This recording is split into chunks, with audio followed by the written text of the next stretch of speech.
let's go ahead and bring Adrian up so we could hear more about his story. So come on up. Thank you. All right, I like the left side. So, all right, this is always challenging. There you go. It's like a hop in there. So what happens when you're 5'3"? It is for me too. Don't worry. Not much taller. It looked easier for you. Yeah.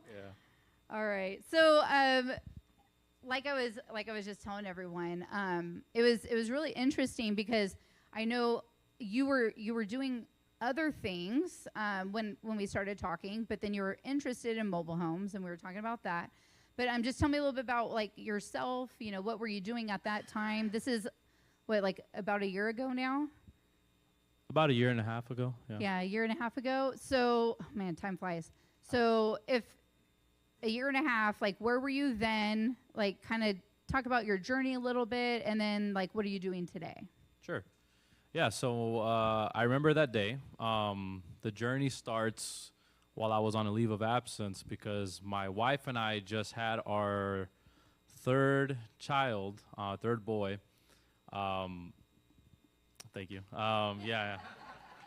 They are really cute. Yeah, they get me sometimes, but a little unexpected though. So I will say that. But and the reason why I say that is because we weren't quite in the position to. So kind of an accident, but anyway. So I was on a leave of absence. My wife actually had to go back to work. So that was a very difficult time for her because she wanted to be with our son. And in that moment, I was like, wow, things are not really going too well. She was at she was at a broker. She just became a real estate agent. And it was really nice because they were paying her like an advance on commissions. So she was making some money. But it was only for a certain amount of time. And that time was coming up. So I was stressing out because I'm sitting at home on a leave of absence.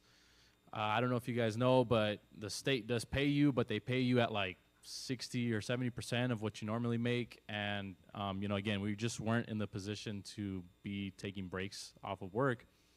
And I was just coming up with ideas like, man, what could I do? What could I do?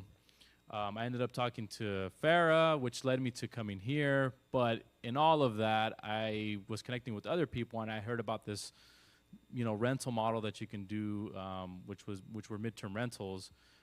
Specifically offering them as furnished rentals, and even more niche, going into offering these homes for insurance claims, so policyholders that need to be housed temporarily. I heard there was a pretty good opportunity in doing so. So I get to talking about my wife, another crazy idea from me. But then it really came to like, hey, this is kind of like our last chance. Like something's gonna happen here. And we need to come up with a plan. So that's what kind of got everything started in the midterm rental space for us. That's cool. And so that's what you were doing when we first talked? Yes. That's what you were starting doing? Yes. So if I remember right, that was the Long Beach property?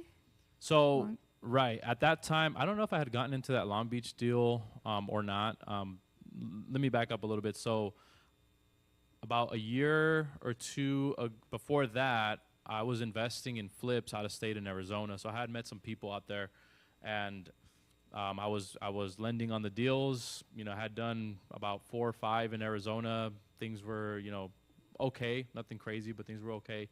And then we ended up getting into a deal in Long Beach over here in California, which has been I was like, all right, I'm ready to, show what I've learned, and definitely learned a lot more the hard way with that deal. It's still kind of going on, but that's what, again, led me to kind of get involved with all this. But then also just kind of brainstorming, ended up going back to the midterm rental route, which completely changed like everything. So I'm just going to kind of like go from here. So the idea was, hey, let's remodel, or let's do some rehab to the house. Let's change out the floors. Let's paint and stuff. Let's get this place looking really nice. We can furnish it. And then I heard about this website that you can put your property on called Furnish Finder, and you can offer it as a furnished rental. So we end up doing that. We finish, and then there's no bites. Nobody's really booking the place, and I'm like, oh crap, man, what are we gonna do? So I was like, all right, well, let's try short-term rental. Let's do that. So we get a few bookings here and there, but then probably about a month into doing that, the craziest thing happened. I was on my way home from work actually, and I get a call, and it's my wife. She's like, oh my God, there's so many cops here. Be careful. Just you're gonna have a hard time getting in the street. Come the back way. I click. I'm like, well, that feels great. I feel, I'm not anxious at all. So as I start getting closer to my house, I look and there's smoke up in the sky. Like she said, a bunch of police and firefighters going down the street. And then I pull in and I see literally my next door neighbor's house is on fire. Luckily that day, the way that the wind was blowing and how quickly my mother-in-law was in town, and so was my wife. They were home, and they acted very fast. As soon as they saw that, they got our water hose and started kind of like watering our house to make sure to try to keep it cool. But also the way that the wind was blowing that day was away from my house. So thankfully nothing happened to my property. But man, my neighbor's house was crazy. You think you have time in a house fire to react? You do not. It literally goes up in flames in a few minutes. Really, it goes fast. So that happened, and it was literally right at the same time that we had just turned our home into a rental for these purposes. So of course we go over there, we console the neighbor, but then we let them know, hey, we just turned our property into a midterm rental for this purpose. What better situation for you to come right next door, keep an eye on the reconstruction of your home, and your life doesn't really change. Everything's the same.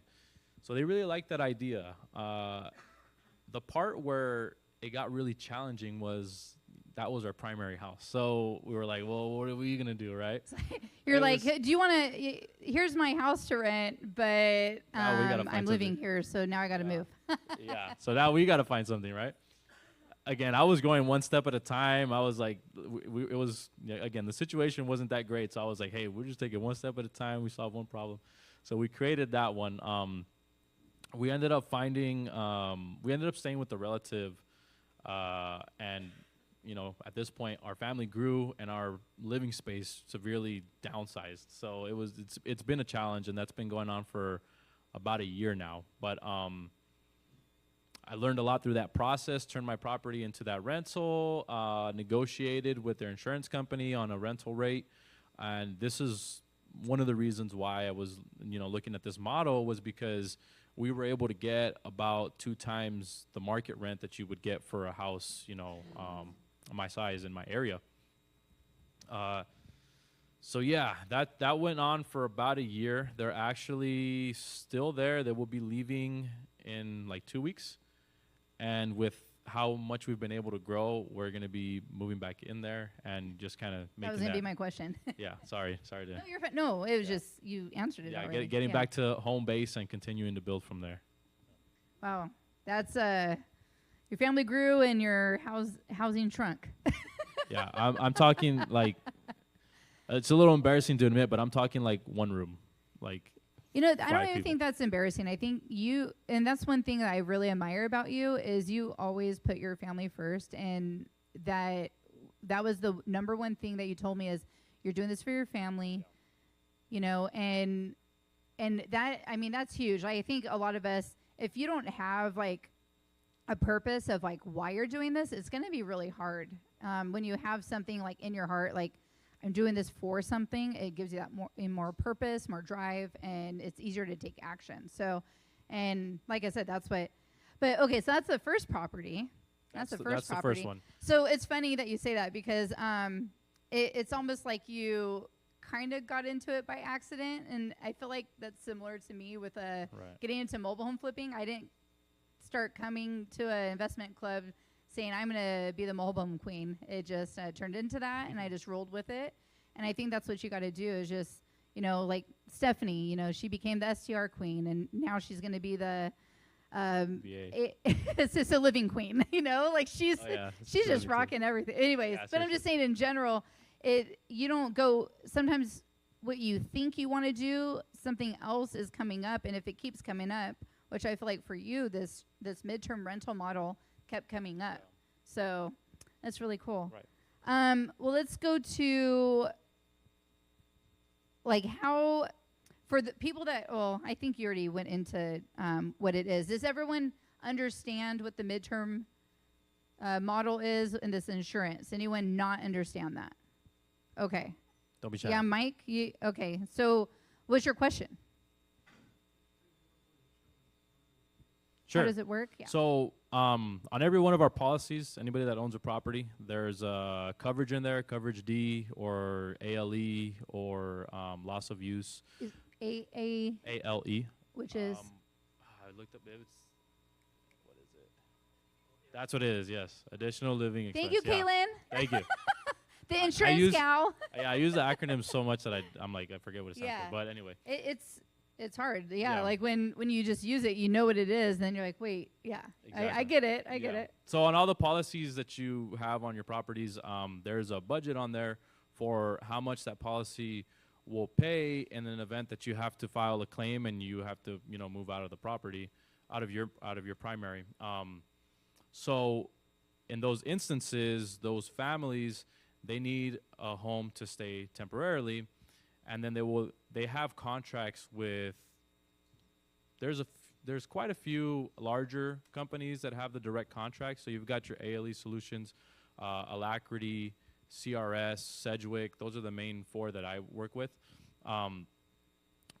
They help with all of that housing, the searching, talking to the landlords, talking to the families, coordinating all of that. And as a midterm rental, your, I guess, purpose is to rent the property out months at a time, as opposed to a year lease minimum, which we run into a lot with traditional landlords. And you don't have to do furnished. You can do furnished and unfurnished. But again, the whole idea behind it is, in the niche that I'm in, is monthly rentals, 1 month minimum. And I have seen 12 months or more, but for the most part, you're looking at averages about 2 or 3 months. And there's definitely a need and a market for that, because a lot of traditional landlords, they want to see 12-month leases minimum. So yeah, that's a little niche I was able to get into. Cool. Okay, so one thing that shocked me, because I always think that you have to have a house, kind of like what you did. I mean, you moved out of your house to help this family, which says a lot to me, in my opinion, right? I mean, so his neighbor can move in and have a house. So, but I mean, it started you off. That's what is the number one thing. But when you did what you did going forward, did you go out and like start buying houses? Like, how did you get your second one?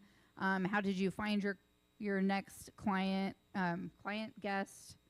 Like, how does that all work? Because I mean, how many of you have a furnished rental just waiting for an insurance claim, just for someone to move in?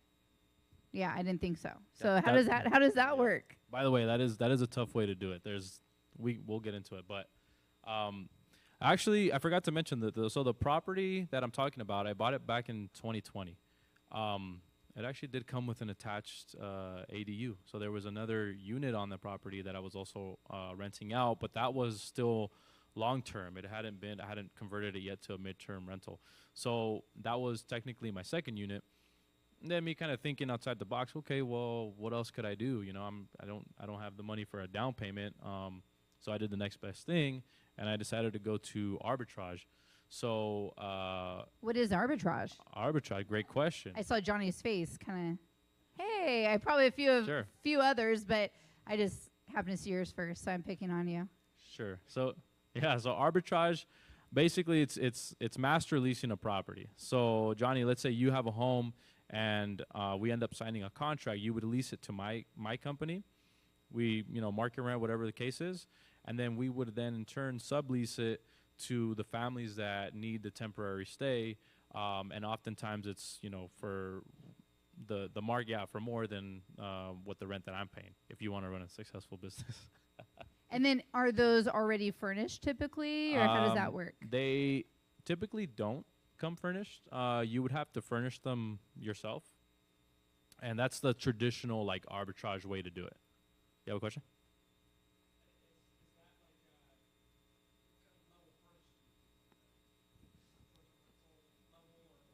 Oh, okay. So the question is, what kind of level of furnishing do you do, and is it similar to a short-term rental? I would say in a lot of aspects it is similar, but I like to put an emphasis more on comfort as opposed to like aesthetic, because I feel sometimes with short-term rentals, you have to attract people by being like very different. You know, the more amenities, the better. With the midterm rental, think of it more like, hey, people just want to come to a comfortable home that feels, you know, homey. So it's similar, but it's a little bit different. It's just a little bit more on the comfort side, maybe a little bit more practical of a rental that you can do. Cool. Did I see a hand? I thought I saw a hand somewhere before I move on. Okay, I just didn't want to ignore somebody. Okay, so how many properties are you arbitraging right now? But I already asked my question after. I looked right at you. Thought there was a. It's okay. How about I'll come back to you after this because I already asked my question. Okay. Okay, so it's funny that you asked. So that property, I actually ended up partnering with somebody that was a little bit ahead of me in the arbitrage world. So this person had opened up like, I think it was like 10 arbitrage properties. We get to talk and I'm like, wow, that's a lot of overhead if you think about it, right? I think somebody mentioned this earlier, furnished rental, just sitting there waiting for an insurance claim. You got 10 rents that you have to pay. That's pretty scary. So we ended up talking. I found a different way to do it that didn't require me to arbitrage units in that way. Don't know if you want me to get into it right now, go for it. Yeah. So now what I do, I kind of stopped the arbitrage, the traditional arbitrage way, and started working more in a reverse arbitrage way. So what that means is you get the client first, and then you find the property. And then with the property, you really only do the contract for the time that the person will actually be there. So it helps you and, you know, not have so much overhead. You know, less scary thinking about, hey, I've got 10 rents coming up on the first. I got to pay them. I'm like, how did I mean, that just, anyway, how did that come? Did this person that you partnered with, like, this is how I do it? Yeah. So wow. I'm very good at partnering. I'm telling you, partnering. Like, do it with someone that's already been doing it and that's smarter than you, and you can learn from them. And yeah, I mean.